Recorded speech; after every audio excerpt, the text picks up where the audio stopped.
Have you been diagnosed with depression and struggle with sadness? Maybe you're scared of being criticized. Loss of interest, aches and pain. Always thinking something terrible. Ask your doctor about Effects or Exile. Ask your doctor about Cymbalta. Talk to your doctor about Zoloft. So talk to your healthcare professional. Get with your doctor today. Your doctor. Tell your doctor. Contact your doctor immediately. Talk with your doctor.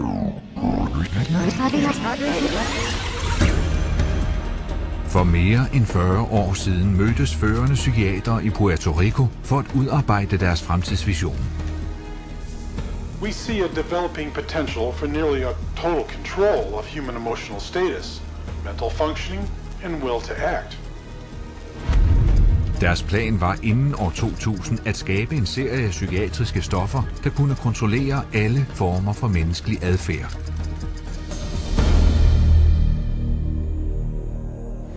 I was diagnosed with depression and put on Paxil. ADD, and I was prescribed Ritalin. General anxiety disorder, prescribed Zoloft. Bipolar disorder, and I take lithium. PTSD, Zoloft. I was on Paxil. Then they placed me on Zoloft. They gave me Adderall. I was prescribed Siptamil, Tegretol, Lexapro, Depakote, Stelazine, Adderall, Concerta, Orazine, Prozac, Lorazepam, Effexor, Clonazepam, the Ritalin, dexamphetamine, Paxil, Silert, Prozac, Adderall, Elavil, Depakote, Wellbutrin, Seroquel, etc., etc.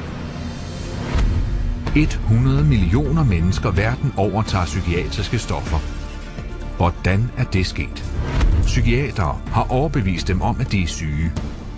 They want you to think you're diseased from birth, and that all those experiences of life, childhood and adolescence and teenage years and adulthood and being a senior citizen, that these are all various stages of disease. Because let's face it, we've all been depressed at one time. We've all been anxious at one time. These are normal emotions that we feel. Every emotional and spiritual problem is reduced to a label. And of course, all of those diseases require pharmaceutical treatments. This is big, big business.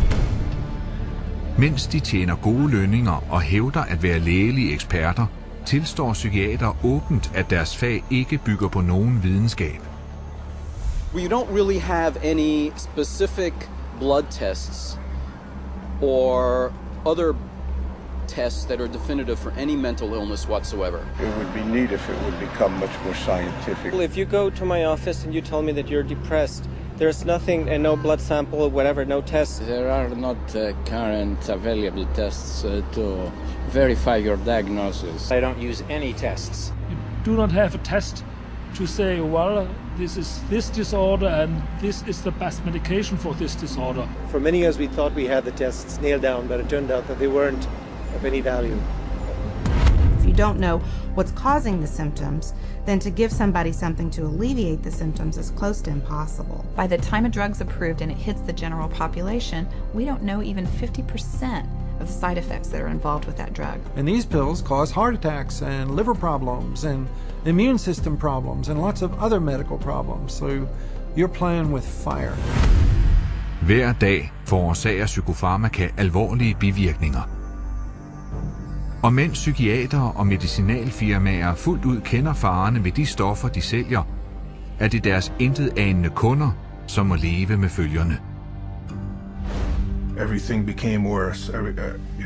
Each mood swing was worse. He would have chronic headaches, chronic, nausea, not feeling good. She was very agitated, very, very jumpy. She was having horrible hallucinations. Her personality was disintegrating. Once he started on that drug, the cloud just stayed over him and stayed over him and stayed over him. It got darker and darker. He thought there wasn't anything worth living to kill himself. That was not Matthew. That was the drugs. At least I would like to have said, I love you. I didn't get a chance to do that. Udover at invalidere snesevis af mennesker dagligt, skønnes psykiatriske stoffer at dræbe omkring 3.000 hver måned. Men den menneskelige ødelæggelse ville næppe være nået til dette niveau, hvis ikke psykiatere havde arbejdet hånd i hånd med medicinalfirmaer om at promovere deres stoffer til læger. I dag ordineres 70% af alle psykiatriske stoffer af almindelige praktiserende læger. Og hvordan opnåede de det? Gennem markedsføring. It's about creating a good story that uses science, that convinces a physician to think about writing a prescription. This is not science. This is incredibly effective marketing. It has nothing to do with science. They use what I call statistical contortionism. Basically just skew the numbers, make everything look fantastic, you hide the bad numbers. They're learning every trick in the book. They're evolving into efficient marketing machines, and it's working. There's definitely an unholy alliance between psychiatry and pharmaceutical sales. That's a marriage made in heaven. They're like conjoined twins. They're joined at the wallet. Og med 374 psykiske forstyrrelser i psykiaternes diagnosehåndbog og flere på vej, blomstrer forretningen. Lægemiddelfabrikanter har udvidet deres liste over psykofarmaka fra 44 i 1966 til 174 i dag. De 5 mest solgte psykofarmaka indbringer tilsammen mere end bruttonationalproduktet i over halvdelen af verdens lande. Alt i alt indbringer den psykiatriske industri en tredjedel billion dollars om året. Hvordan er det sket? Det er en historie, som kan være svær at tro på, men katastrofal at ignorere.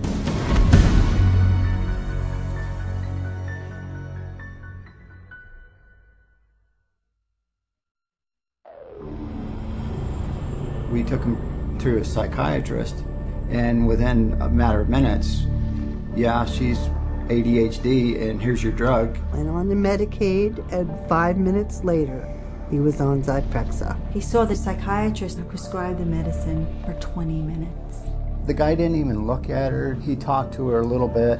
Now, how can you tell if somebody's ADHD or not ADHD from just a few minutes talking to her? Next thing I know, I'm getting handed a handful of Xanax. That's how easy it is to get these drugs. Just so easy. It was just passed to me like candy. That simple.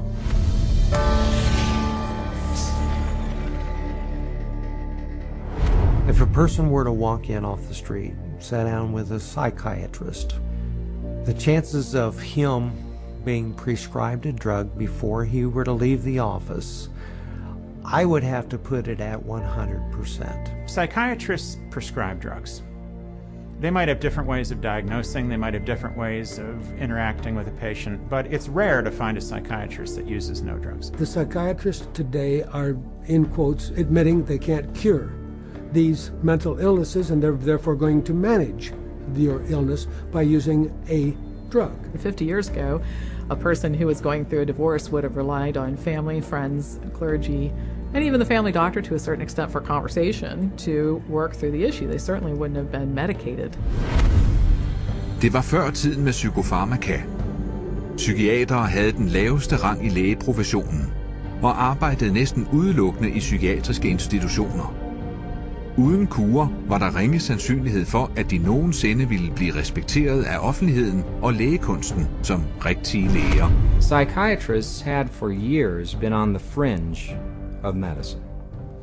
Typically, the standard doctor internist would have very low regard for psychiatrists because it was understood not to be a very clear science or art. Psychiatrists wanted to be viewed as physicians, as doctors. And in order to be viewed as physicians and doctors, the people they dealt with had to be viewed as patients. And if doctors dealt with diseases, then their patients had to be diseased. Psychiatrists had a wonderful opportunity, they felt, to become respected in the eyes of their peers.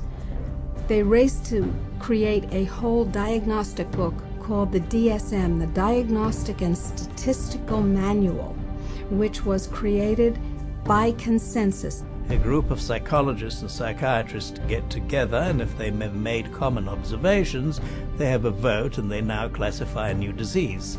And they give it a number and it graduates into the DSM classification. And it's a dangerous book. It's a book that has many disorders that could apply to any one of us, because the disorders are not real medical diseases. And it's things that apply to nearly all of us at times. Are you afraid of meeting new people? Are you afraid to speak in front of a large crowd of people? Does it make you nervous to go and to talk to your boss about a complaint? You can invent a mental disorder based on a checklist of symptoms, and that is exactly how the Diagnostic and Statistical Manual, the billing Bible for psychiatry, works. Siden den første udgave af DSM i 1952 er antallet af diagnoser vokset stødt. Fra at være en tynd bog på 130 sider med 106 såkaldte mentale forstyrrelser, er DSM svulmet op til hele 886 sider. Det er kun gennem brugen af denne bog, at psykiatere kan stille diagnoser, udskrive medicin og sende regninger for deres ydelser. Faktisk bruger den psykiatriske industri i dag DSM til at indsamle over 72 milliarder dollars fra private og offentlige forsikringer.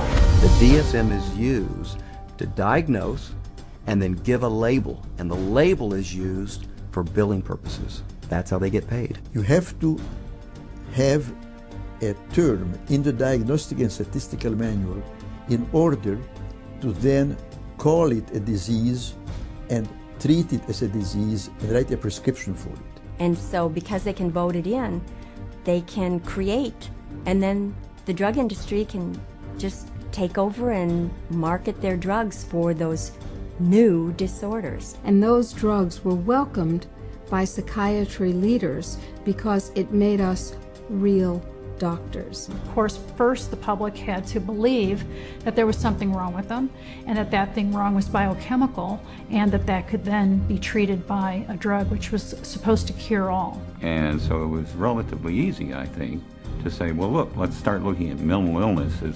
fundamentally a matter of chemical imbalance in the brain. Chemical imbalance is a term that's used as a marketing ploy, as opposed to anything that there's scientific evidence to support. Nobody has yet measured, demonstrated, or created a test to show that somebody has a chemical imbalance in their brain.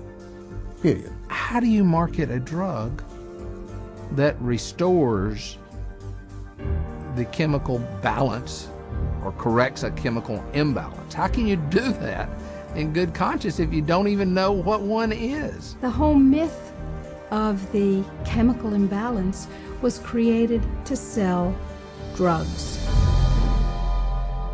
Og mens psykiater og medicinalfirmaer har brugt denne myte til at tjene milliarder på at indføre store mængder psykofarmaka i kroppene på intet anende forbrugere, har befolkningen betalt den endelige pris. Det skønnes, at halvdelen af de amerikanere, som begår selvmord, tager psykiatriske stoffer. Årligt skønnes psykofarmaka at tage livet af over 2,5 gange flere, end der bliver myrdet. Og hvem har vi betroet hvervet med at beskytte folk mod disse farlige psykofarmaka? I USA er det Levneds- og Lægemiddelstyrelsen FDA, hvis rådgivende paneler vedrørende psykiatriske stoffer domineres af psykiatere, som bevæger sig i pendulfart mellem medicinalindustrien, universitetsverdenen, private praksiser og myndighederne. Den såkaldte svingdørstrafik. The revolving door at FDA is one of the primary reasons why the system that we have works so poorly.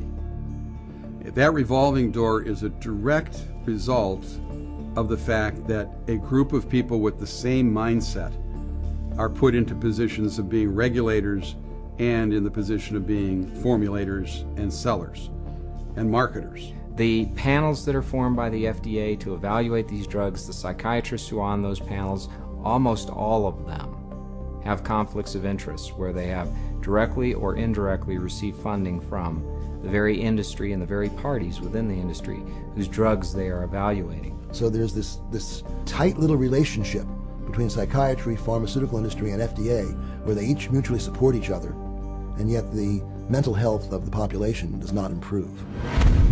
Tag for eksempel FDA's medicinevalueringspanel, som godkendte det antidepressive stof Paxil.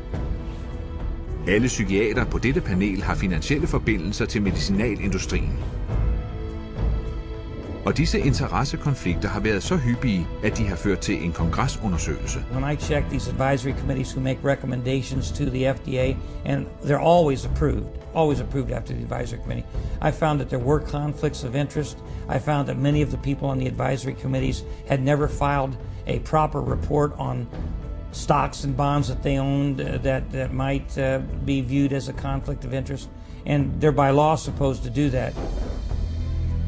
Og dette netværk af økonomiske interessekonflikter mellem psykiatrien, medicinalindustrien og FDA blev endnu mere rodfæstet i 1992 efter vedtagelsen af loven om brugerbetaling ved receptpligtig medicin. Loven om brugerbetaling, også kendt som PDUFA. Ifølge denne lov skulle FDA modtage et gebyr på $100.000 per lægemiddel for at sikre, at psykofarmaka kommer igennem godkendelsesproceduren og ud til patienterne hurtigere end nogensinde før. Congress told the FDA, your job is no longer to make sure drugs are squeaky clean safe before they get out on the market. Your job now is to hurry up and get new drugs on the market faster. It acted to set the priorities of the FDA so that if there was a fee paid for a particular drug approval, it could be put on the fast track and rushed to market with less than the usual scrutiny that the FDA would give it. Og denne hurtigrute har givet køb på sikkerhed for at fremskynde salget. Siden denne lov blev vedtaget, faldt behandlingstiden på vurdering af medicamenter fra næsten 2 år i 1992 til kun 6 måneder 4 år senere. I mellemtiden er antallet af nye stoffer, der er blevet frigivet til offentligheden, fordoblet. Om en lynbehandling er katastrofal for borgernes sikkerhed, giver den kæmpemæssig profit for psykiatrien og medicinalindustrien. For jo før et stof bliver godkendt, jo før kan det sælges. Og der er tale om store penge. Hver dag indbringer det gennemsnitlige psykofarmakum over $7,7 millioner. Et stof, Zyprexa, indbringer næsten $12 millioner dagligt. Og selvom FDA nu indkræver over $1 million per ny lægemiddelansøgning, er der ikke tegn på, at hastigheden sættes ned på den farmaceutiske hurtigrute. If you look at the relationship between the FDA, the pharmaceutical industry, and the psychiatrists, there's some kind of game that they're playing there. And what is the game? Well, you could say it's money, definitely money. And when you follow the money, you realize that there is no money in health. There's big money in disease. That's why all you hear about is managing disease or treating disease. You don't really talk about curing disease. And so psychiatrists have become mainstream doctors in America. And that is because of the pharmaceutical industry. They can thank the pharmaceutical industry because they become mainstream and because they have a lot more money than they used to. And the drug industry can thank them because now they have thousands of soldiers in their army distributing these drugs to everybody. Fra det mindste spædbarn til den ældste borger er ingen immune over for de hundredvis af fiktive forstyrrelser, som psykiaterne har opfundet for at nære multimilliard-dollar psykofarmaka-industrien. Og hver dag kaster psykiatere deres net længere ud. Og alt hvad der skal til, er en ny psykiatrisk betegnelse.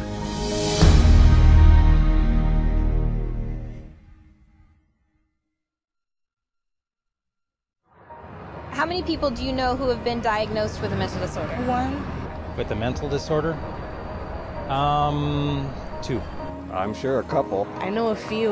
About 3 or 4 personally. Probably 4. Half a dozen? I'll say about 9. At least a dozen. I'll bet I could count 15. 20 that I personally know.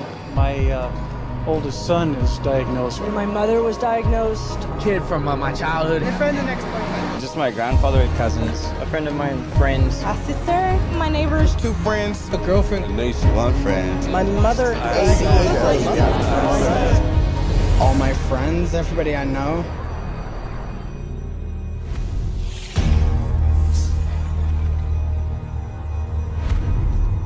Et væld af psykisk sygdom springer tilsyneladende frem overalt.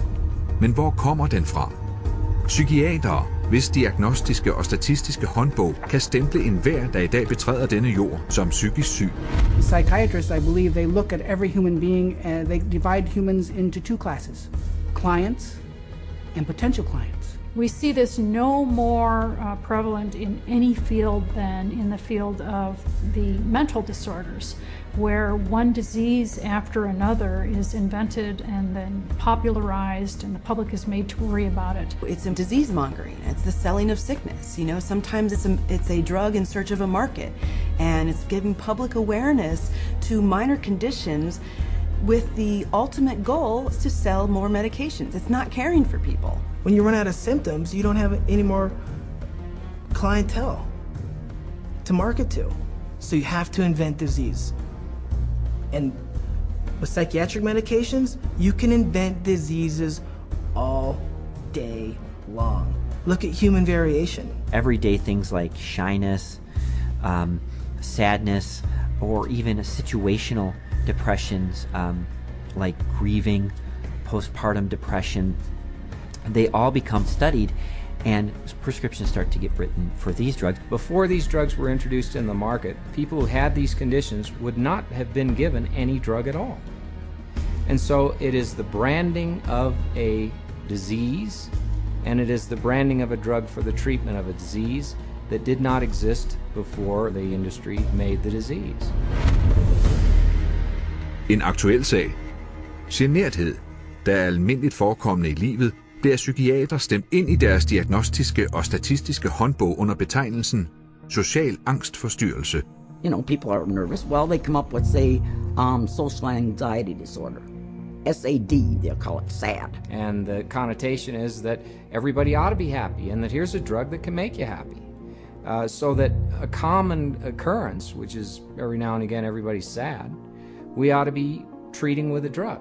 Well, then they'll get this PR firm to drum up business for this. They'll put out all these studies that find, you know, there's so many people afflicted with this SAD, you know, and they'll start putting it in magazines, they'll start putting it on TV, they'll start a patient advocacy group that say, you know, that we're all affected by this, and then they'll come out with Paxil works for this. So they go to the FDA and they said, well, we ran this study and this works for this new invented disorder. And that is SAD, social anxiety disorder. And millions of people suffer from it. And it's purely fictional. It's a normal human emotion that everybody experiences at certain times or another, but they make it into a disease. Paxil, once it got approved by the FDA as the first antidepressant to be used for social anxiety, it took off huge. And it just moved from number 3 in the market amongst its peer drugs to number 1 in the market. Social angstforstyrrelse er blot en af de mange opfundne psykiatriske forstyrrelser, som skaber den store vækst i ordineringen af psykofarmaka. Psychiatrists work to promote what the latest disease is going to be. These days, bipolar is getting that same type of promotion. Everybody's being educated about their bipolar illness, when in fact, we know having emotional ups and downs is distinctly human. Now bipolar is thrown around like water.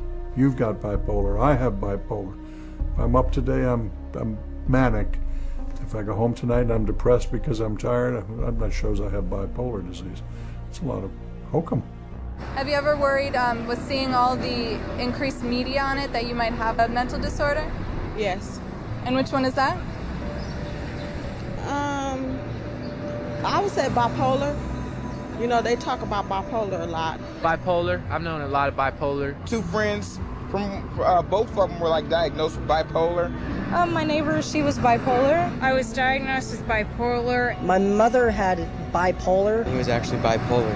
Schizophrenic bipolar. Bipolar and obsessive compulsive. Bipolar and ADHD. Bipolar disorder. Bipolar, yeah. Bipolar situation. Bipolar. Bipolar. Bipolar. Bipolar. Bipolar. There are 3 personality disorders, and then the most recent is bipolar. And that's just been in the past year. Psykiateren Joseph Biedermann, der får penge fra 25 medicinalfirmaer som talsmand, rådgiver og forsker, går forrest i populariseringen af bipolar sindslidelse, især hos børn. In 1996, the drug companies funneled all this money to this Dr. Biedermann. He's well known. He's the one that came up and said that there's bipolar disorder in little kids. This was unheard of. There was no bipolar disorder in any kids. He came up with the study and published the articles out all over the world, and other doctors followed his lead that bipolar is in little kids. På grund af Dr. Biedermanns og hans kollegers kontante markedsføring har der været en forøgelse på 4.000% i antallet af diagnoser på bipolar sindslidelse hos børn siden 1994. Mens antallet af psykofarmaka udskrevet til den er 5-doblet til omkring 2,5 millioner recepter. I 2008 fandt en senatsundersøgelse ud af, at Dr. Biedermann havde undladt at angive en personlig indkomst på $1,6 millioner fra medicinalfirmaer. Men skaden var allerede sket. På grund af den bipolare dille, som Dr. Biedermann havde skabt, er antipsykotisk medicin, nogle af de kraftigste psykofarmaka, der ordineres, blevet psykiatriens foretrukne valg. De 3 mest solgte psykofarmaka indbringer tilsammen $25.000 i minuttet. Og uanset hvor stor psykofarmakaindustrien bliver, arbejder psykiatere hårdt på at tilvejebringe diagnoser, som kan gøre den endnu større. Let's say this is the pie right here of a certain class of medications, and this is a pretty profitable pie, and everybody wants a piece of that pie. But what would happen if we made that pie even bigger? And how you make the pie even bigger is by expanding the uses for those drugs. They've already got a drug that's approved on the shelf. They can just pull it off the shelf, rename it, repackage it, and say, look, we've got a new drug for a new illness. When Prozac's patent ran out, that Eli Lilly had to look for a new source of profits. So all they did was change the name of the drug from Prozac to Serafem, change the color of the pill from green to pink, and marketed it for PMDD, which is newly introduced into this book. What it tells us is that if you can come up with a label, a diagnostic label for a drug, then you can sell it like hotcakes. It's a business model, and it's a billion-dollar business model, and it works, and it's going to keep continuing. I dag kan man uforvarende komme til at tage et psykiatrisk stof med et nyt navn og med en ny indpakning, ordineret til ikke-psykiatriske formål.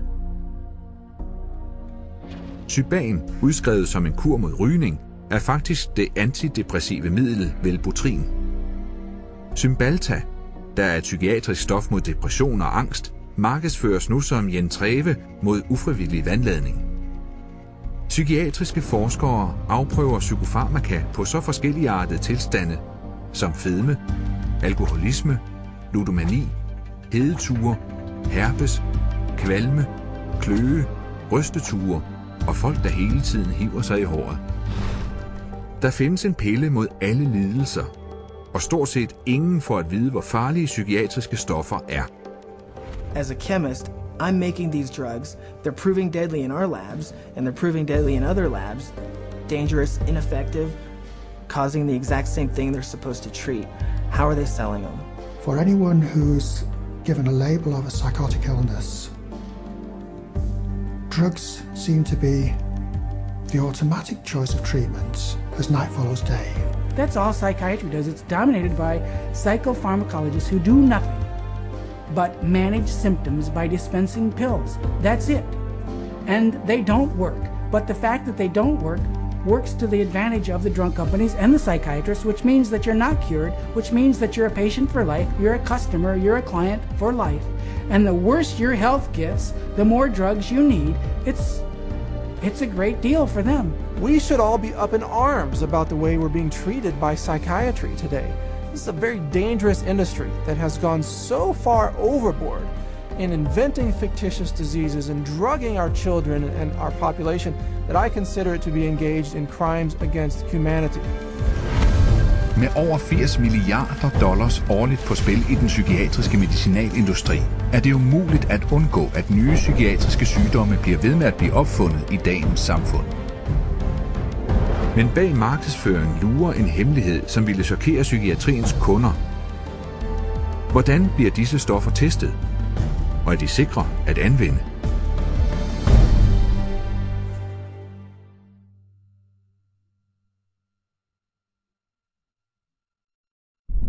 No one knows precisely how these psychiatric medications act. We don't know if I give you a medication if it is going to work or not. It's not a great deal of scientific support for using them. I myself, I try to pick a drug whose side effects might be useful. You have to choose what is the best option. We don't have sure methods. There are no rules. Everything it's an art, really. Often it's trial and error. It's a kind of a trial and error. It's trial and error. Some degree of trial and error, I guess. A blind man's bluff or something like that. You never know if it's the right drug. It's a much more complex subject. There's always going to be huge surprises, and that's what makes it so difficult. The best psychiatrists in the world will mess up all the time.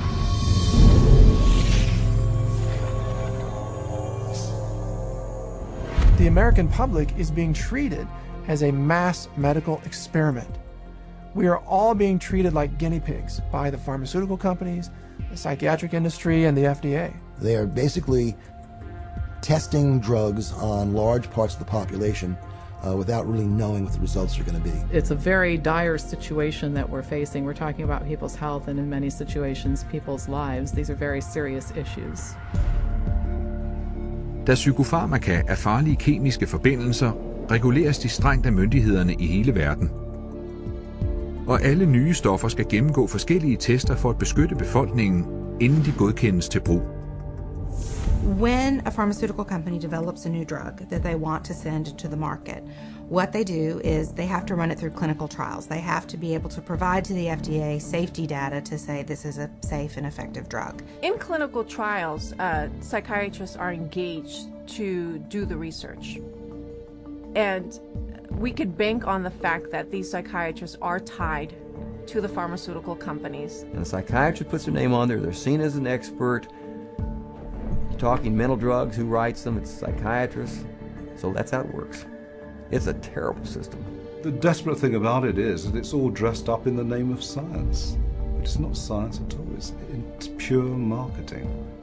But they get away with it because it's called science. There's really no test, no x-ray, there's no chemistry that shows you have this condition. It's really just the opinion of someone who is probably taking money from pharmaceutical companies to prescribe drugs to people. Where's the biochemistry? Where's the research? Where's the substantiation? And the answer is it vaporizes like mist in the morning. It's not there. Men manglen på videnskabelige tester afskrækker ikke psykiaterne fra at udføre kliniske forsøg med farlige stoffer. Kliniske forsøg bør bestå af 4 faser med videnskabelige tester af stofferne, hvoraf de 3 første skal sendes til myndighederne for at blive godkendt. I fase 1 undersøges stoffet for giftighed. I fase 2 laves undersøgelser af, hvordan stoffet reagerer i en menneskekrop. Hvis det klarer skærene så langt, udføres fase 3-forsøgene. Men uden laboratorietester eller målinger, der kan påvise psykiske forstyrrelser, og med mange penge på spil, bliver psykiatrisk forskning yderst subjektiv og manipuleret. There are many places where you can tweak the study just a little bit with the study design or with the way you gather the data or the way the data are reported. And there's so many different ways you could bias a study. I've seen what they did to the data in these trials. There's no question that they manipulated the data. For example, let's say they had 100 people to start with. 40% drop out. 30% have a positive response. 30% have no response. They then say that they have a 50% response rate, when in fact, most of us would say it's a 30% response rate because only 30 out of the original 100 really responded. And so you can see that that's a little bit of a manipulation of the research data. When they design drug studies, they're only looking at the one thing they want to see. And they don't report all the other things that are happening. En aktuel sag. Det antidepressive stof Cymbalta. Lilly, I believe, in February of 2004, did a clinical trial study. The people in this clinical trial did not have symptoms of depression. And in that clinical trial, there were 11 attempted suicides and 4 suicides completed.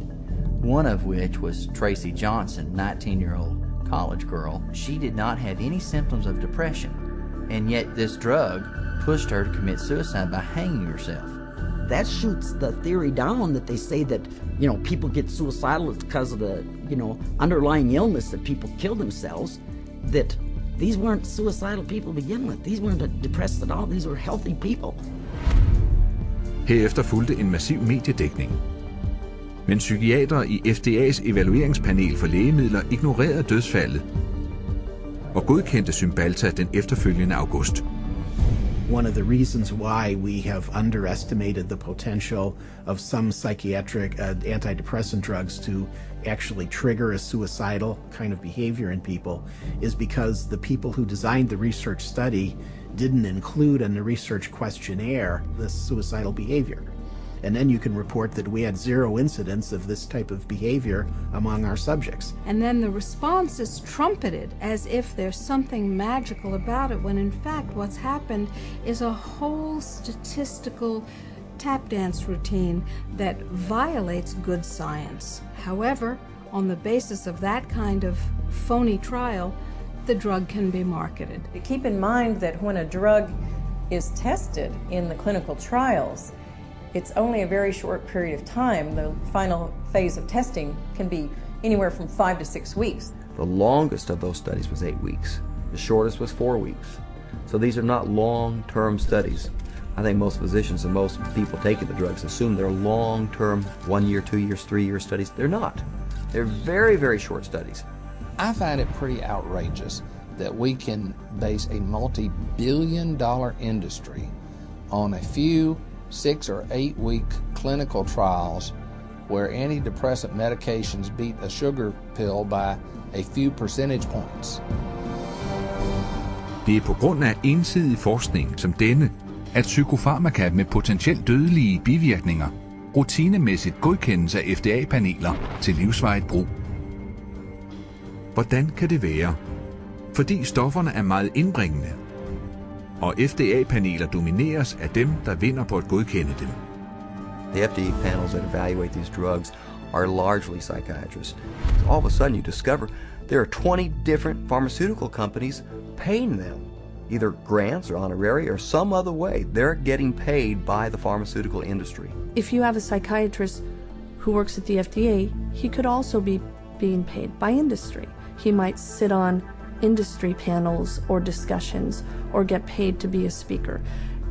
What I found in working with physicians at the FDA was that they could have dual positions. They could sit on an industry board. They could be influenced by industry. If you've got 10 FDA scientists or 10 committee members, it's just a matter of 6 saying yes, the drug is safe, 4 saying no.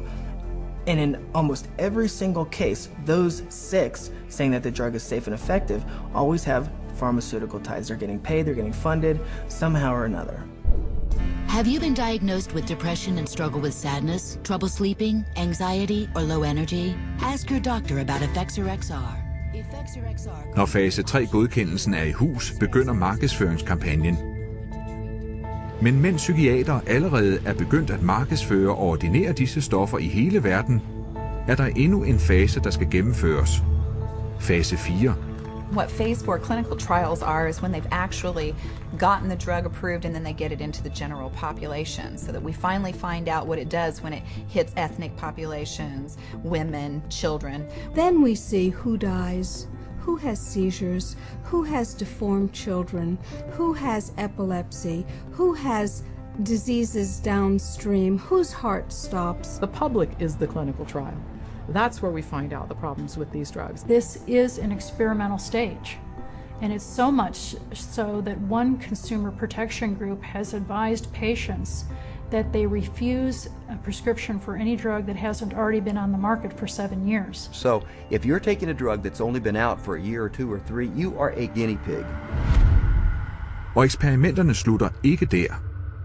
Andre psykiatriske medicinforsøg drager nytte af de opfundne forstyrrelser i psykiatriens diagnostiske håndbog for at score endnu mere profit ved at udse sig de mest uskyldige af alle.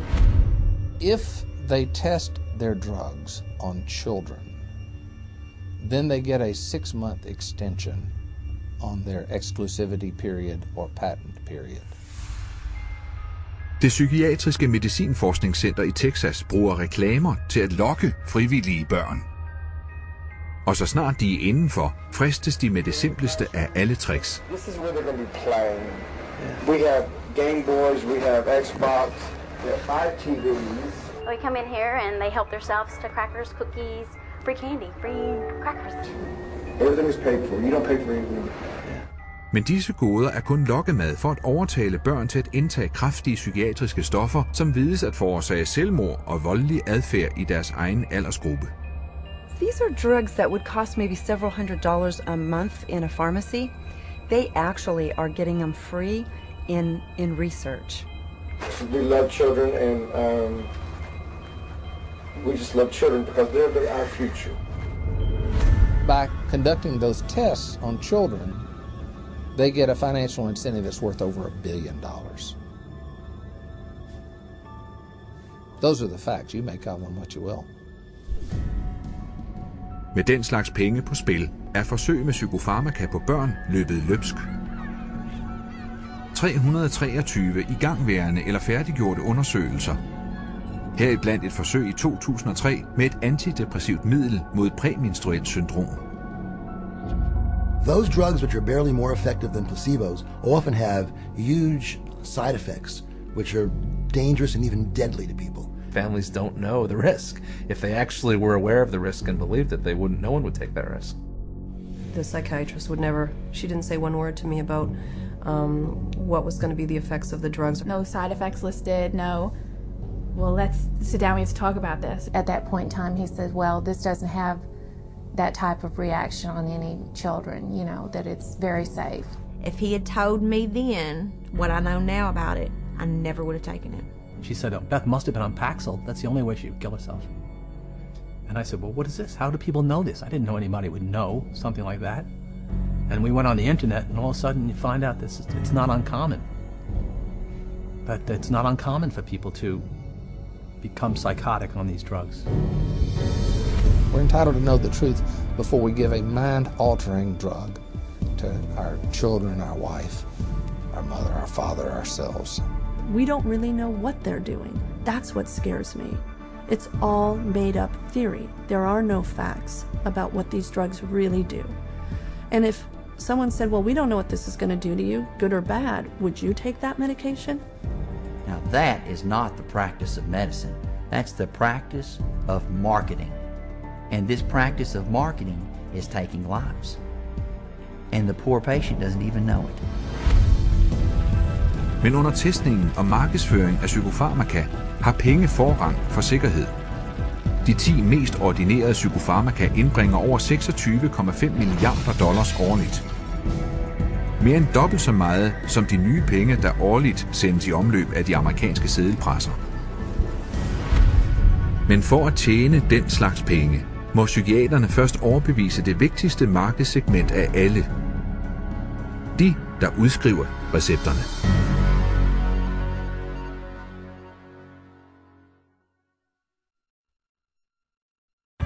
Psychiatrists specifically, they're just kind of working as sales agents for the pharmaceutical companies.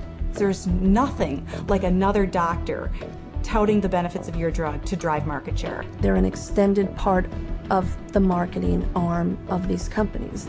Medications play a primary role. We give drugs. Medication is a must. There's a lot of new medications. There are medications available for treating GAD. Medications to use for PTSD. Antipsychotic medications. Atypical antipsychotics. Benzodiazepines. Stimulants. Antidepressant medications. MAOIs. Amphetamines. Anticonvulsant medications. Once the medications have been balanced out, then we move on to a combination of 3 medicines. There's no absolute limit that is set for the number of medications. There are so many choices. Apparently we're willing to try almost anything.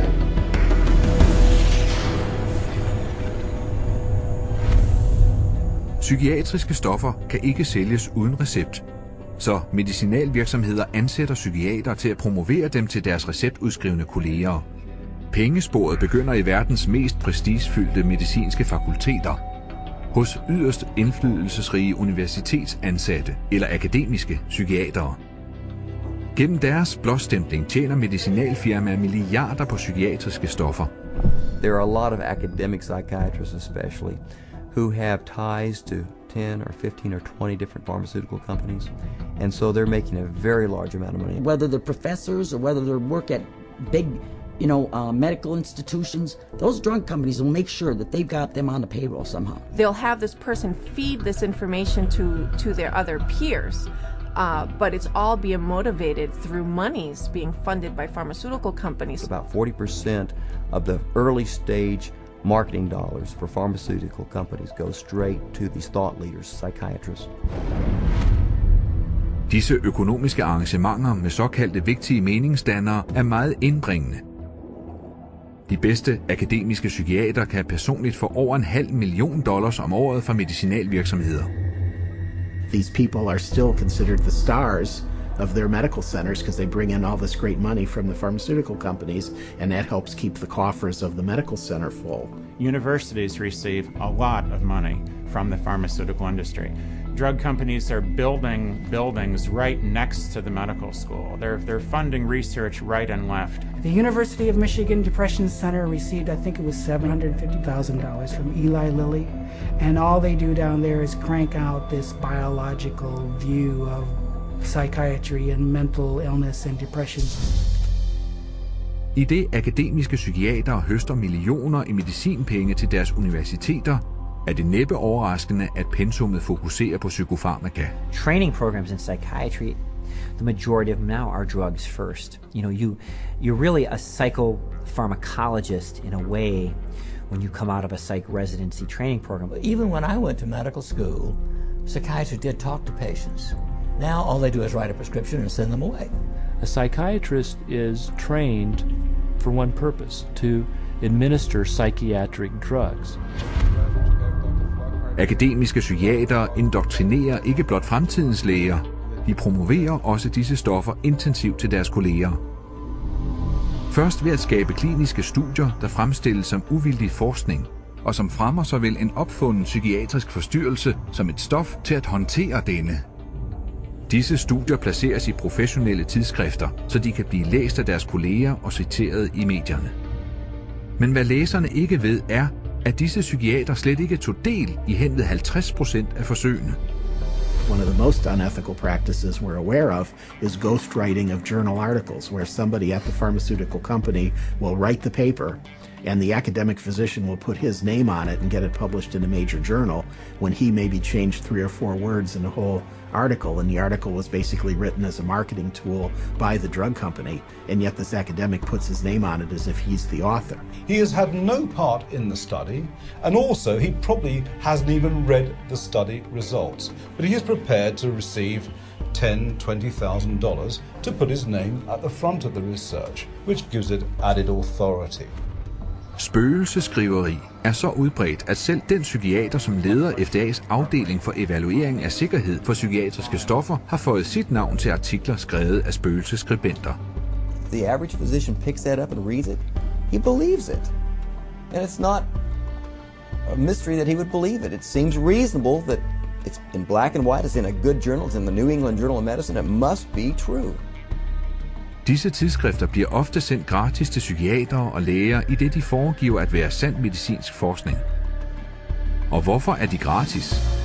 Fordi reklamer for lægemidler indbringer store summer til deres udgivere. So if you go through a medical journal, you'll see page after page of advertising for bipolar disorder and treatment of using medications, or advertisings for depression and treatment of using medications, schizophrenia. So it's really everywhere. I remember just a couple of years ago, the first time I opened the journal from the American Psychological Association called the APA Monitor, and there was a multi-page ad, high gloss, very expensive, for Concerta, which is time-release Ritalin. I resigned from the American Psychological Association. I wasn't going to be part of this whatsoever. It's very hard when your major source of income is advertising and advertising placement to write an article that's negative about a particular drug and expect that company to continue to buy ads in your medical journal. So that's a major issue. Men psykiatriske meningsdannere er ikke tilfredse med at fylde lægetidsskrifter med artikler skrevet af spøgelseskribenter. De udbreder også evangeliet om psykofarmaka til konferencer vedrørende Continuing Medical Education, eller CME. Physicians and nurse practitioners and physicians assistants are mandated to take a certain amount of continuing education credits every year. Well, 70% of all continuing medical education is now funded by the pharmaceutical industry. That seminar is going to be taught by a professional who is employed by the pharmaceutical company. The very nature of where someone is giving you your support means you are biased to that person's side. Many physicians and many psychiatrists who attend medical conferences don't know that when they go to that conference meeting that's about antidepressants, antipsychotics, and it's generally an academic psychiatrist who's speaking, they don't realize that person's probably making about $10,000 for that 1-hour speech. Men man behøver ikke være akademisk psykiater for at få et stykke af kagen. Psykiatere, som udskriver mange recepter på psykofarmaka, bliver gavmildt belønnet for at skabe lokal forretning af farmaceutiske salgsrepræsentanter. Psychiatrists, especially high prescribers, are targeted and gifted extensively by the industry. Now that gifting is where you need to get specific. That was not unusual during our marketing conversations to say, well, what's our top drug writer? You know, who's the doctor that's prescribing the most of this drug? Well, you know, let's send them to the Kentucky Derby. We offered trips on some occasions to come out and hear a 2-hour talk, but it happened to be on a nice island in Hawaii. There were a lot of things that we did day in and day out to try to get the doctors to write our drugs, or in my case, to write for the psychiatric drugs. We did a lot of lunches and dinners, and we brought in speakers, and those speakers were obviously paid by us, and we would wave, you know, renowned studies at them from renowned journals. But of course, we would never say that these studies were paid for by our company, and that it was written by a ghostwriter who was paid by our company, or that our company tends to do a ton of advertising within that particular medical journal. We would never say that. Med over 300 millioner recepter på psykiatriske stoffer årligt, belønnes psykiatere, der udskriver mange recepter, rundhåndet for at åbne nye markeder. De modtager op til 25% flere penge fra medicinalfirmaerne end noget andet medicinsk specialområde. I en amerikansk delstat er gennemsnittet mere end $45.000 til hver ledende psykiater årligt. Psychiatrists get more kickback from the pharmaceutical companies than any other branch of medicine. The profession of psychiatry couldn't keep its journals afloat, couldn't keep its conferences afloat, couldn't keep its organizations afloat without money from drug companies. The drug companies really have psychiatry in their pocket. This is a profession whose diagnoses have been heavily influenced by people who are heavily influenced by the pharmaceutical industry, and whose treatments are almost exclusively these days pharmaceuticals. We should be able to count on them. I do not believe that we can. På grund af den vedvarende markedsføring, psykiaterne foretager, gennemtrænger ordineringen af psykofarmaka ikke blot psykiatrien, men hele lægestanden. Men denne markedsføringskampagne har et andet spor, som fører til psykiaternes lommer mere end noget andet. Og det spor har direkte sigte mod dig.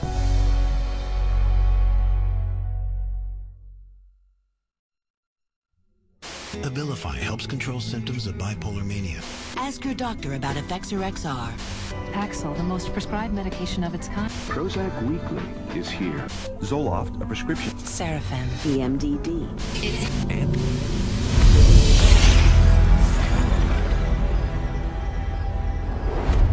Psykiater og medicinalvirksomheder promoverer ikke kun medicin til deres receptudskrivende kolleger. De henvender sig også direkte til slutbrugeren, dig, i det de satser på, at du møder op på deres kontor og beder om en recept. The direct-to-consumer advertising is instilling the notion in every human being that something is mentally wrong, something needs correction.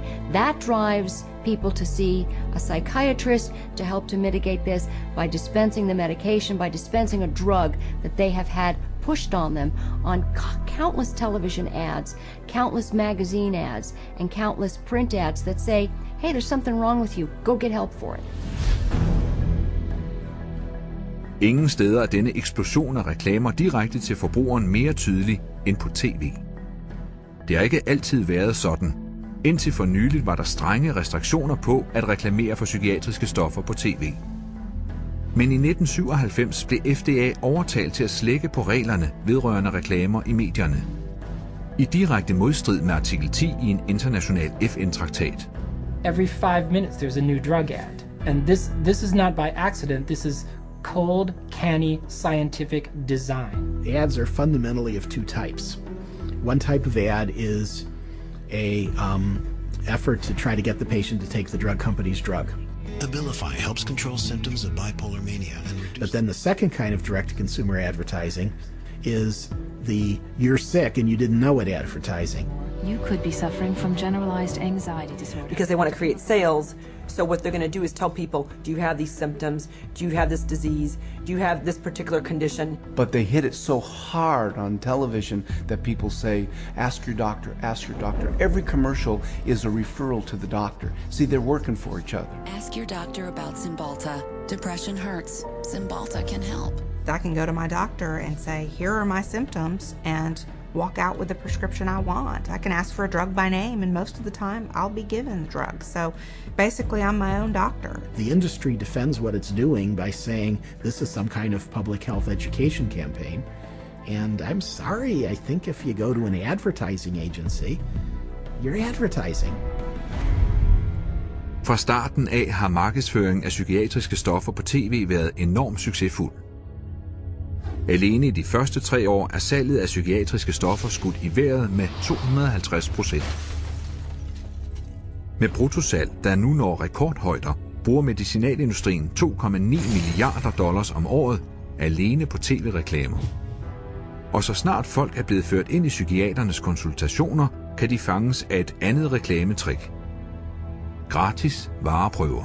The industry is willing to give out millions of dollars worth of free samples because it generates billions of dollars in sales. You want a prescription and you want Prozac written forever as a maintenance therapy. So you establish that with some free Prozac up front. Here, take this sample, it doesn't cost you anything, and then if you like it or if it seems to work, then we'll make a prescription, but you're going to have to pay for that prescription. The sample is free. So it's really a marketing technique.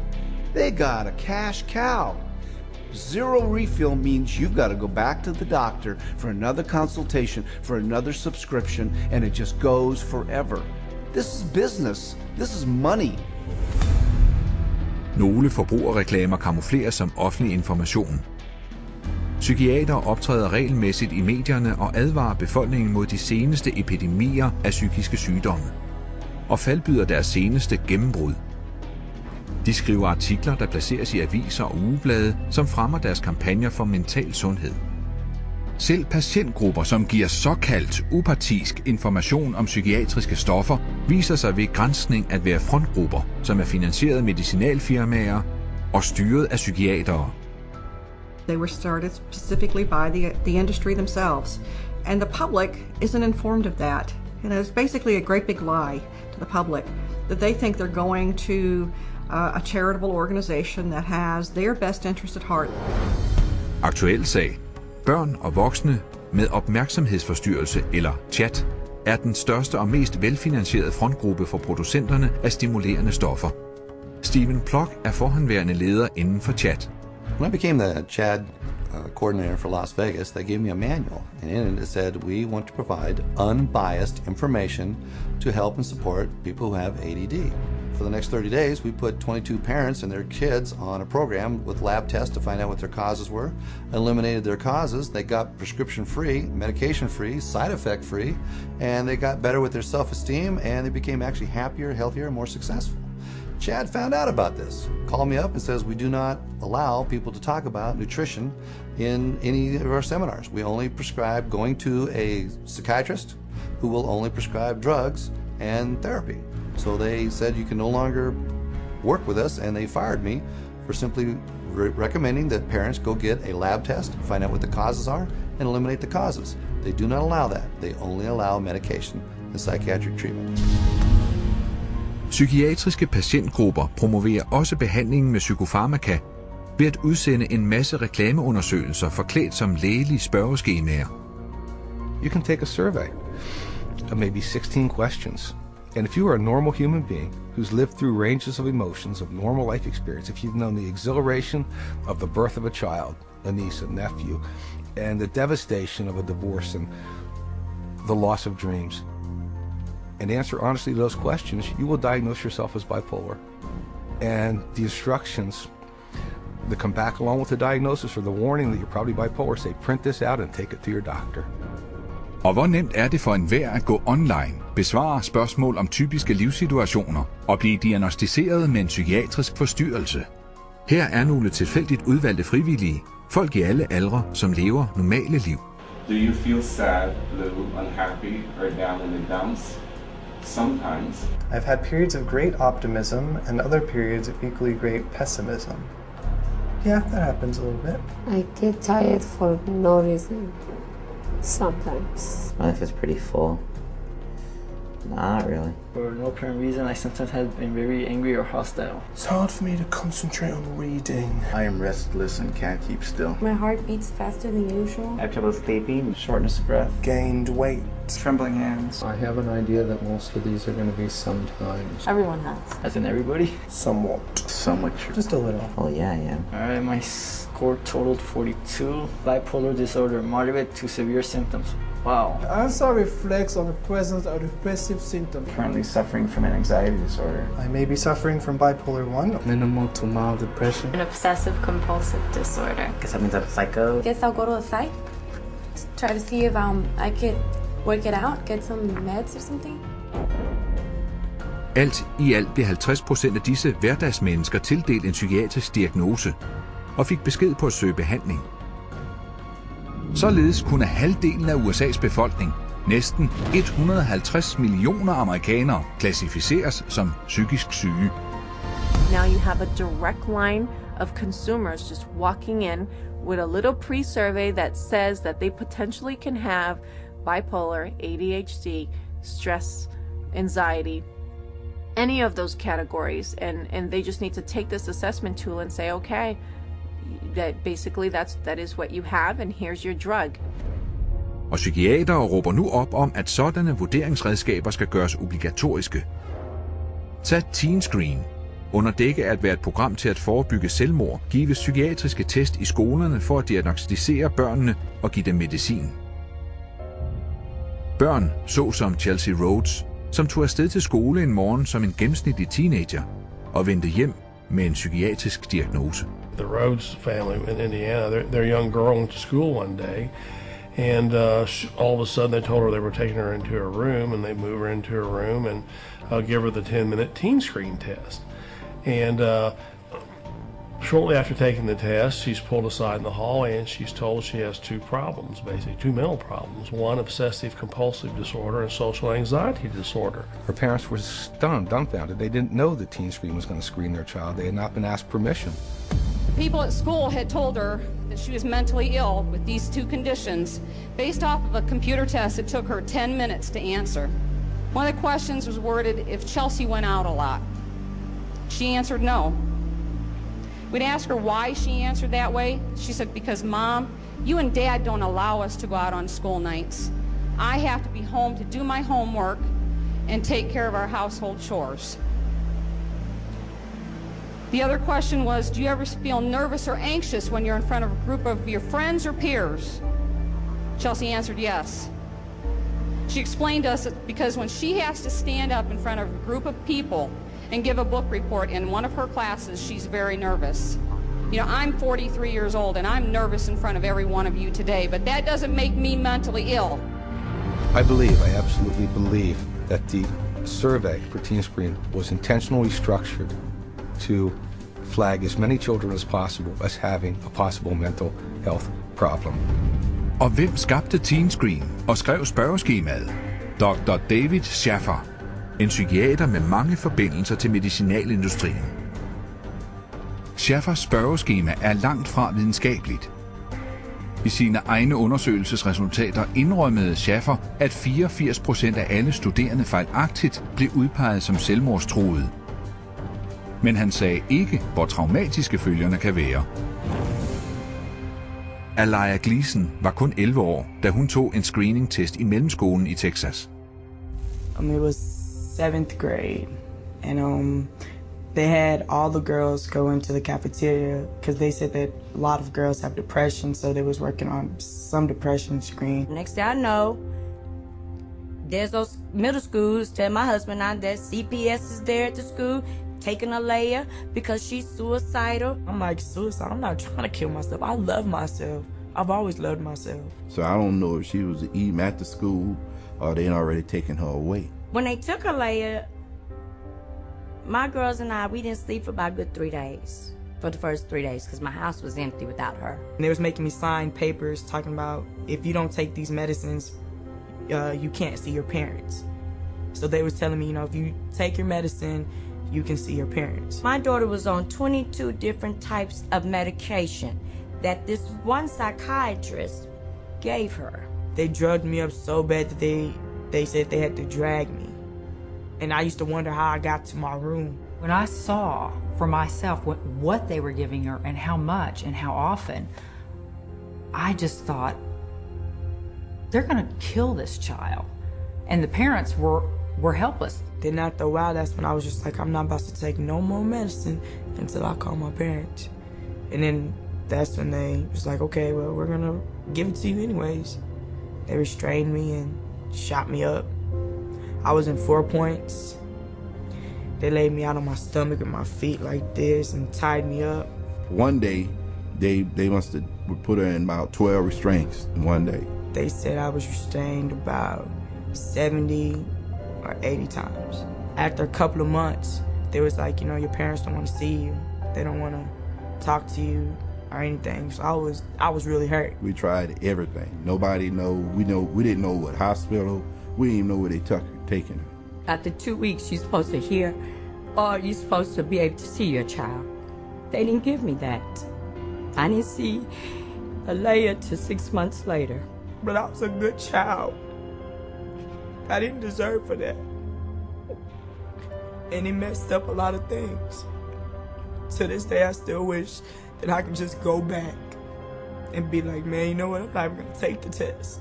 I would always tell every parent I see, and they was asking me, don't do the team screening, because it will mess up your family.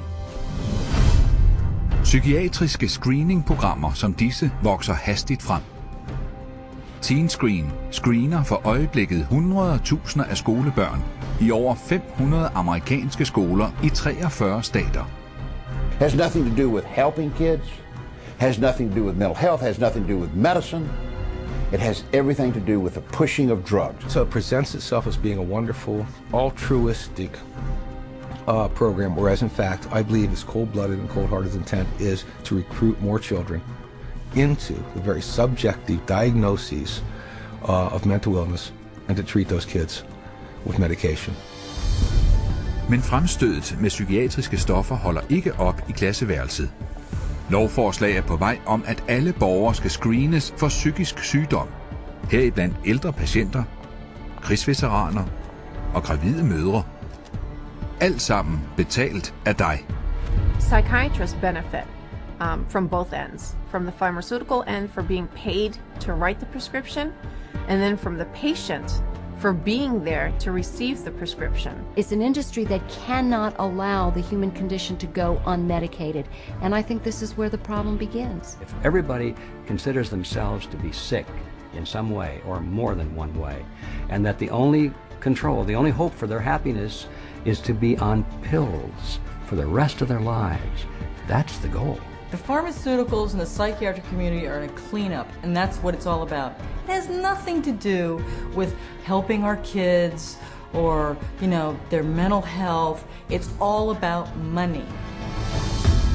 I dag bruger medicinalfirmaer over $5,3 milliarder om året på markedsføring af receptpligtig medicin. Næsten 9 gange mere end for 10 år siden. Resultatet: salget af psykofarmaka på verdensplan er steget til $80 milliarder. Og det alt imens psykiater, velvidende, ignorerer den kolossale menneskelige tragedie, de skaber.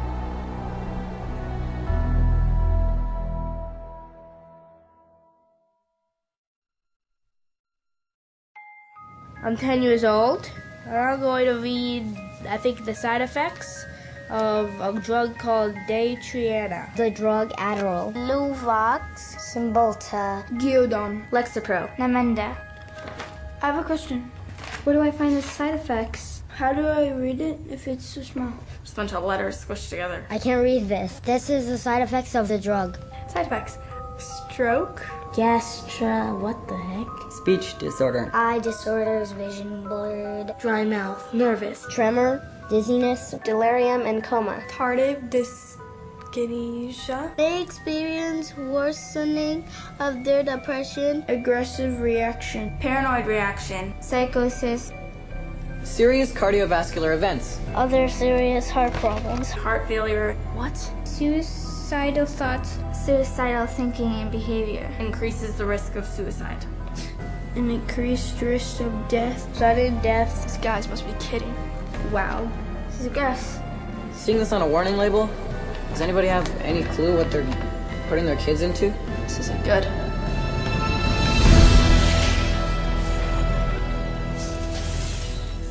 No drug has side effects. They're all effects. Side effect is just a way that doctors explain away the effects that they don't like or you won't like, but they're effects. These are the effects of these drugs. They're not just what might happen to you, they're what happen more often than not. We name them side effects because they're an unintended consequence. The antidepressant drugs not only don't make you happy, they have all kinds of negative effects on the system as a whole. These drugs are absorbed and distributed throughout your entire body, so they have side effects through all of your tissues and organs, including your liver and your kidneys and your nervous system. They destroy the brain, the neural net. They literally kill brain cells and cause all kinds of brain disorders. That's why we have they're not side effects, they're direct effects. Men mens psykiatere konstant nedtoner skaren af alvorlige helbredsrisici for offentligheden, har de ikke noget problem med ærligt at indrømme dem for åben skærm. I think I tell them the main side effects. I don't tell them every side effect because there are so many possible side effects. I would say the majority of patients experience some side effects. People get side effects to every medication you try. They all have side effects. All kinds of side effects. Lots of side effects. Physical feelings of sickness. Headaches, insomnia. They can't sleep. They can't eat. Drowsiness. Sedation is very frequent. Restlessness. Appetite stimulation. Neurologic side effects. Tremor or muscle spasms. Stiffness. Weight gain. Obesity. Weight gain and stuff like that. Decreased performance of sexual functioning. Sexual side effects can happen. Sexual dysfunction, etc. I've never had anybody die or anything, but I've had people faint and stuff, and it's really sort of unpredictable. You name it, and it can be a side effect. Og hvorfor kan psykiater ikke forudse, hvilke negative bivirkninger du vil få? Fordi ingen af dem aner, hvordan deres stoffer virker. At least with street drugs, people know that they're dangerous, that they should be off of them. With pharmaceuticals, people are told they're safe to take every day. Men de psykiatriske stoffer er langt fra sikre. De bliver i stigende grad udstillet som kemiske giftstoffer, der kan være dræbende. Some of the side effects that have become of concern lately are suicide, increased risk of suicide, increased risk of homicide. These aren't people that were horribly depressed when they were given a drug. These are people who are given a drug for social anxiety or difficulty sleeping or mild depression and then become suicidal. And so when they become suicidal and they kill themselves, what the doctor does is go back and say, oh, well, it's because they were depressed. The label itself, the disorder, is what is blamed for the side effects. When in reality, it's the drug that is causing the side effect. It is the drug that is the problem. Stoffer såsom det antidepressive middel udskrevet til Dødelig, ikke på grund af mentale problemer, men for at kunne sove bedre. My husband and I, Tim, his nickname Woody, we were married just 2 months shy of 10 years, so we've had a long life together. And Woody was a guy who was healthy. He was a big runner. He's never had a history of depression or any other so-called mental illness. He was given Zoloft for insomnia. I find Woody one night completely sweat through his shirt in fetal position, kept going, Kim, you gotta help me. I don't know what's happening to me. It's like my head's outside my body looking in. Kim, help me, help me. We did breathing, listened to music, prayed, anything to calm him down from this head outside his body feeling. And a week later, he was found dead hanging. A guy who loved life. Psykiatere påstår, at deres stoffer redder liv. Men ifølge deres egne studier fordobler psykofarmaka risikoen for selvmord. Og et af dem næsten 7-dobler risikoen. As a pharmacist who has been studying the problem for the past 7 years, I do see a glaring connection between the high use of these psychoactive substances and the rise of violence. If people knew that the mechanism was not known of these drugs, that they could cause, if there's a real chance for them to get a homicidal tendency or even suicide, if you take the drug, there's a chance you may want to kill yourself. And I could repeat probably a dozen other examples of significant self-inflicted harm or significant violence to others in patients who had never had that experience in their adult life. Patienter såsom bedstefaderen Donald Shell fra Wyoming. Donald Shell was a man in his 60s, a gentleman, a family man, a funny man. He had had periodic episodes of depression, but never any real serious mental health issues, and became depressed, had a down period, went to a general practitioner, and was given Paxil. 2 days later, he shot his wife, his daughter, his 9-month-old granddaughter, and then himself. The first question the jury was asked, very telling question, can Paxil cause some people to commit homicide and or suicide? To which they answered yes. Donald Shell var kun på Paxil i få dage, før han reagerede morderisk på stoffet. Men langtidsbrug af psykofarmaka har også vist sig at skabe livsvarige skader. En uvelkommen kendsgerning, der ignoreres af psykiaterne. In the long run, the side effects may actually be worse than the original condition. I don't think the average patient has any idea that the long-term use of this drug is now associated with very serious diseases, with diabetes, with kidney failure, with tardive dyskinesia, a movement disorder that's very serious and permanent and irreversible. You can be affected by these drugs in any part of your body, your brain, your heart, your kidneys. That's why people die early very often, because they are prescribed things, and the long-term effects are, in some cases, the death of the individual. Og der forårsages yderligere skade ved polyfarmaci, hvor psykiater tjener fedt på at ordinere adskillige psykiatriske stoffer, for at det ene skal modvirke virkningerne af det andet. If you have drugs that create side effects, that gives you a ready market for more drugs to cure the side effects. It seems to me that it's a self-propagating system. And what ends up happening is that each one of those new drugs that's added into the scenario brings on another symptom for which there's another drug, for which there's another symptom, for which there's another drug. And it just snowballs into a vicious circle of one drug causing the need for another drug. Sometimes people come and they're on such a cocktail of so many different drugs for so many different things. It's rare now that I see a senior citizen that is on less than 5 or 6 drugs at one time. Some 12, 15. One will lead to the next, and they're all toxic. This is how the game is played. Og mens psykiatere spreder deres indbringende leg med psykofarmaka længere og længere ud i samfundet, er børn blevet de seneste og mest tragiske ofre. Rebecca Riley, 2.5 years old, they diagnosed her with bipolar disorder and ADHD. They had her on an antipsychotic, they had her on a heart drug, they say, for ADHD, and they had her on an anti-seizure. And then one other one for side effects. 4 drugs at 2.5 years old. She can't even zip up her own pants. She's like a little rag doll. The school nurse, 2 teachers, the principal, the social worker, all said they never seen any behavior in this little 4-year-old girl that would warrant these kind of medications. And all specifically called this doctor and said, please take her off these. She died at a little over 4 years old. This little girl that didn't have a chance, and the psychiatrist just let her. I stedet for at blive stillet for retten og sat i fængsel, har Rebecca Rileys psykiater, Dr. Kayoko Kifuji, ikke engang mistet sin licens.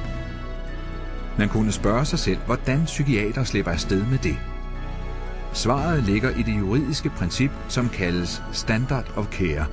The standard of care is based on what do other doctors do? What would a reasonable physician do in this situation? And the reality is that what most physicians do is prescribe medications. As long as they've done their paperwork properly and documented that this child had the symptoms that led them to this conclusion, they appear to be completely protected from any kind of a lawsuit as a result. The standard of care is what allows doctors to seriously injure or even kill a patient with total impunity. So the standard of care now has been implemented to where you can get away with, if you're a medical doctor, psychiatrist, you can get away with murder.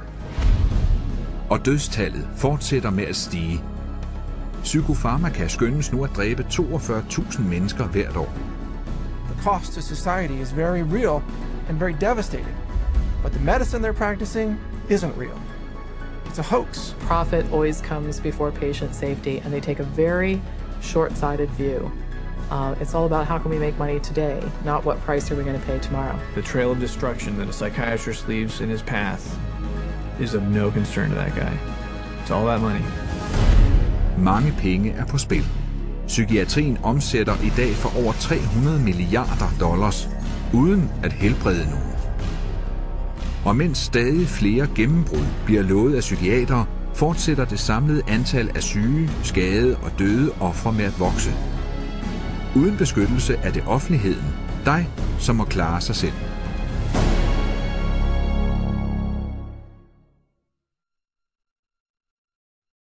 My wife and I are blessed. We have 7 children, and we love them all. They're all our favorites. Each child we have is our favorites. And Beth was extremely special. She was kind, generous. She had like a really sweet and caring personality. She had this beautiful smile, like an inviting. She could make friends with basically any stranger on the street and get a smile or a laugh out of them. Beth was having a hard time sleeping for maybe 4, 5, or 6 weeks. And so we said, Beth, you should go to the doctor and get something to help you sleep. He said, okay, well, I'll try to give you something to lessen your anxiety, and it should help you sleep. Within 5 minutes, a 5-minute visit, he prescribed her Paxil. When I first saw Beth right after she went on the Paxil, she was different. Like, I felt like she was drugged. And by the 2nd or 3rd day, she's like, I don't know, I just don't feel right. You know, I feel strange in my skin. But after about 3 or 4 days, I remember that Beth was, at times, very different, like sullen, keeping to herself. My mom and her were having dinner, and she said she didn't have any real emotion. Like, she kind of felt emotionally numb. She was like a different person. Like, she just seemed like she was under the influence of something. She didn't seem like herself. She seemed like she was tripping out. I talked to her on the phone, and she told me she didn't want to be there. And I was like, why don't you be there? She's like, I just don't feel like myself. I just feel like crazy. I just don't feel right. I truly believe that she was hallucinating maybe and going in and out of this psychotic state at this point. It seemed like she was melting down, like emotionally. She was becoming worse every day. I said, are you suicidal? I actually asked her. And she laughed at me. And she said, no, I would never do that. I'm thinking in my mind, I'm just going to lay down next to her and I'll rub her head and I'll talk to her and we'll try to figure out what we're going to do because something's not right here. And my son Matthew was right behind me going upstairs. And when I got to the top of the stairs, I saw her hanging in the hallway. Then the police were all over the place and people were coming and going, and about 3 hours, 4 hours after my daughter died, one of my friends came over and said, you know, I was speaking to so-and-so, one of our other friends, and she said, oh, Beth must have been on Paxil. That's the only way she would kill herself. It just wasn't her. There was nothing in her that would have done that. She was the most non-violent, gentle. It's a violent way to die. It had to be the drug. There was no other answer. If we knew what we knew now, Beth would be here with us today. I know that for a fact. Den tragiske historie om Beth Winter er blot en ud af mange. En historie, som gentager sig overalt, hvor psykofarmaka ordineres. Men psykiatere vil have, at du tror, at deres stoffer er sikre og effektive, fordi de er eksperter inden for mental sundhed, og det er du ikke. Men den ene sag efter den anden viser, at det kan få katastrofale følger at stole på dem. Psychiatry is pseudoscience. It's false science. It cannot withstand rigorous review if people would just look at the evidence. If they help anyone, it's not worth the risk to the people that are harmed by them. They are betraying every customer they have. They don't know what they're doing, and we need to educate the public to use their feet and walk away.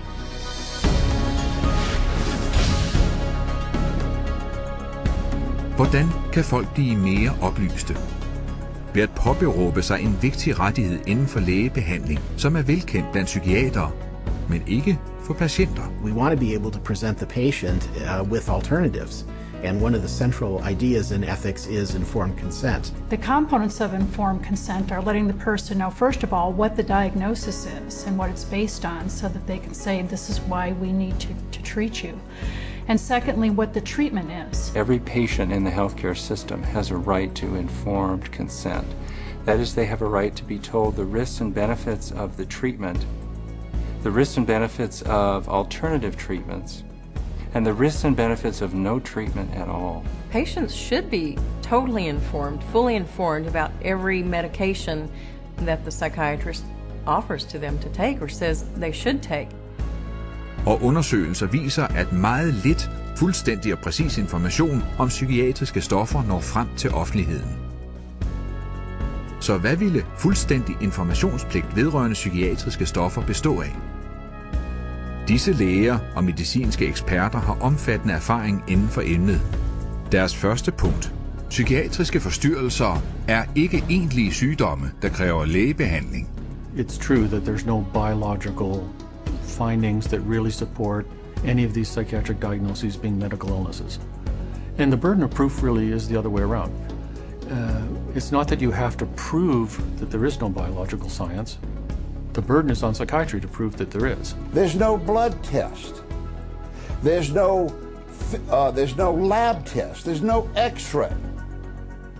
These are just clusters of behavior that a group of psychiatrists have voted that it's a disease. Can you imagine doctors having to have powwows to decide if a heart attack is a real disease or not?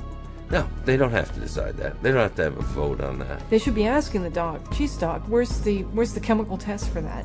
Where is the objective test for this? And I guarantee you that they'll be told, we don't have a chemical test for that. There is no such thing as a chemical imbalance. And any psychiatrist that you talk to, if you ask him this question, they'll all admit it in private, but they won't admit it in public. It's a scandal. So this is all subjective. Nothing objective about psychiatry. 2. Der findes ingen videnskabelige beviser for, at psykofarmaka håndterer mentale problemer. Since there is no measurement for these psychiatric diagnoses, because they're really just subjective, for the same reason there really can't be a measurement for the effects of the drug. In terms of medication, the evidence that's claimed is the medications are highly effective and not very toxic. But actually, in fact, the data in psychiatry are very clear that that's not true. What is true is that the medications are barely, if at all, more effective than placebo. You're selling drugs to people under false premises, under a disease that's been invented. So how do you measure efficacy among a disease that doesn't even exist? 3. Psykofarmaka skjuler symptomerne og medfører alvorlige bivirkninger på kort og lang sigt. Whatever problem you're being treated for, whether it's depression, real or otherwise, or cardiovascular disease, medicating away the symptoms is not solving the problem. The patent medication gives the appearance of having helped because in the short term, it usually doesn't show the bad effects that are going to happen in the long term. So it's very deceptive. The longer the patient's on the medication, the worse the prognosis is. None of these medications hit precise targets. You begin accumulating all kinds of collateral damage. In other words, other organs in the body are actually harmed. So for the first time, we're seeing kids in grade school or middle school who have type 2 diabetes and who have the beginning stages of cardiovascular disease. So you see Parkinson's disease, you see tardive dyskinesias, you see other movement disorders. Is it true that we're now seeing a lot of death from psychiatric drugs? Absolutely yes. 4. Psykofarmaka kan forårsage afhængighed. One of the hallmarks of informed consent with psychiatric meds is You have to discuss the potential for addiction. The vast majority of psychiatric drugs create psychological and physical dependency. Most patients that I've seen that were on these drugs have difficulty getting off of them. It's rare for somebody to just be able to stop it without a problem. 5. De fleste mentale problemer skyldes en bagvedliggende fysisk lidelse. Many physical conditions can cause mental problems or what pose as psychiatric symptoms, but the psychiatrist, in the records I've reviewed, psychiatrist does not do an in-depth study of what could be causing the problem. And if the doctor isn't taking the time to find the cause of those symptoms, then unfortunately those symptoms may continue and there may be a serious underlying medical disorder that's being overlooked. The question is it better to treat depression with a drug, or is it better to treat depression by trying to figure out what caused the depression and working it out with the patient? Dehydration can make you exhibit symptoms of depression. Sleeplessness can make you exhibit symptoms of depression. Eating a terrible diet, hypoglycemia, being sedentary, all of these things are biological reasons for having symptoms of depression. I have in my practice children who are misdiagnosed as having ADD, ADHD, who really have Lyme disease. 70% of all what are classified as mental illnesses actually have a physical cause, a physical problem causing that. 6. Uanset hvor alvorlig ens psykologiske situation er, findes der mange effektive muligheder, der ikke involverer psykofarmaka. Once you've proven that there is no problem in the body and that there is no malfunction in the brain, then you have to begin to address these other levels of the self. And I think that's what psychiatry has completely stopped doing. There are very few conditions that cannot be treated by other methods than the use of drugs. Any forces that impinge on medicine that make us think that the drug approach is the only approach is undermining good patient care. Og fordi patienter sjældent bliver informeret om medicinfri løsninger, opfyldes informationspligten stort set aldrig. When you get into informed consent, it's almost a responsibility of the patient to make an inquiry about the hazards of the drug and not rely on what the psychiatrist or physician tells them. We can't go in and abdicate our responsibility as consumers simply because somebody has an MD after their name or someone is a psychiatrist and we think they know more than we do. The best way to protect yourself is to educate yourself, is to ask questions not only of your doctor, but to do your own research. Don't be ignorant, be informed. Get information from as many places as you can. That's how you'll be an intelligent, skeptical consumer, and that's how you will protect the safety of yourself, your children, and your entire family from this industry of death known as modern psychiatry. Både den moderne psykiatri og medicineringen med psykofarmaka har gennemsyret vores verden i de sidste 50 år. Men der findes en måde til at afsløre dette misbrug af medicin. Ved at rapportere alle klager og negative bivirkninger fra psykofarmaka til din nationale lægemiddelstyrelse. MedWatch er regeringens rapporteringsprogram i USA. MedWatch is a voluntary reporting system, a passive reporting system where doctors, patients, healthcare providers, pharmacists, anybody really can make a report saying that they think that what they experienced or what their patient experienced was an adverse drug effect. And this is what we call post-marketing surveillance. And this begins to get a look at what the side effects of long-term or chronic use of these drugs really is. The FDA admits that probably only 1% of all the adverse drug effects are actually reported by patients or physicians. Det er kun gennem rapporteringen af alle negative reaktioner på medicinen, at den sande liste af rædsler i forbindelse med psykofarmaka vil komme for dagens lys. Du har kendsgerningerne. Del denne video med din læge, og tillad ikke dig selv, dine venner eller din familie at blive det næste offer for den store psykofarmaka-industri. For at finde ud af mere om psykiatri og psykofarmaka, eller for at rapportere sager om psykiatriske overgreb, kontakt Medborgernes Menneskerettighedskommission.